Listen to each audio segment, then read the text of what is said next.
Hello, my name is Lawrence. I'm uploading videos on Facebook and YouTube simultaneously, and I'm trying to keep them short and concise so that they're watchable. The intent of the videos is for clients to get to know me and also as a resource for developing mediums.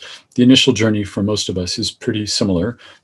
Literally anyone can do mediumship, much in the same way that pretty much anyone can make a sound on a piano. It's just, how good do you want to be at it? How well do you want to do it? That's where the question comes in. There'll certainly be more videos on that. But in very simplified terms, what I experience when I'm engaged in mediumship is I just get really quiet and I wait for my thoughts and feelings to be unrelated to my immediate environment.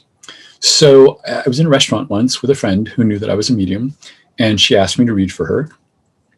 And in that environment, it would be normal to think about food or common experiences I had with this person or something I wanted to catch them up on.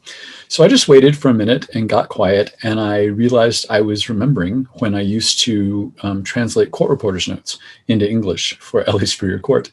And also about how that can be done differently. Court reporting can be done differently on the East Coast than how we do it in California. I also knew from many, many readings that it was a man that I was connected with. I can feel if it's a man or a woman. And I knew that this man was a peer to the sitter. So people in spirit, draw on my life experience to convey things to me. And I've sung in choirs since I was a little boy. So, for example, when I feel, if you've seen people on choirs, they stand on risers. So when I feel like the person I'm connected with is standing on the same floor as my client, I know that's a peer to them. When they feel one riser up, that's parents' generation, and two risers up is grandparents' generation. That's how I get generations. So I told her I want to talk about court reporting and how it's done differently sometimes on the East Coast than here. And I know it's a man, and I know he's a peer to you. And she said, my brother, who used to teach court reporting on the East Coast, is deceased. And as she was saying that, I was suddenly remembering everyone I've ever known named either Debbie or Deborah, which is not a man's name. So I said, I want to say there's a Debbie or a Deborah connected with him. She said, yeah, that was his wife. And as she said that, I could feel this splat hitting the ground feeling inside of me, which I know over many readings means that the person we're talking about is still alive. So I said, that Debbie or Deborah is still here. She said, yeah, she's still alive. And so it went on. That's what I experience when I'm doing a reading. It's not magic. It's not a special power. It's interpreting very subtle, super subtle feelings and putting words to those feelings. I do not teach at this time. That feels premature for me. I've been asked a few times. Doesn't feel right yet, but I probably will eventually.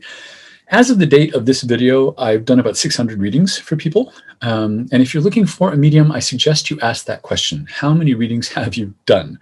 Because people tend to talk about their experience in years. I've been doing this for 10 years. But if you only do a reading a month, 12 a year is really not that much, right? So that's something to keep in mind. Mostly, I would say just go with your gut when looking for someone that will lead you to a good experience, almost always. I have just a little more background. I have an MBA, a master's degree in business administration with a finance emphasis from Pepperdine University. I've worked for the aerospace industry in conjunction with a top science research institution for more than a decade. I'm a big fan of science. And actually, initially in undergrad, I was a biology major until organic chemistry made me rethink that.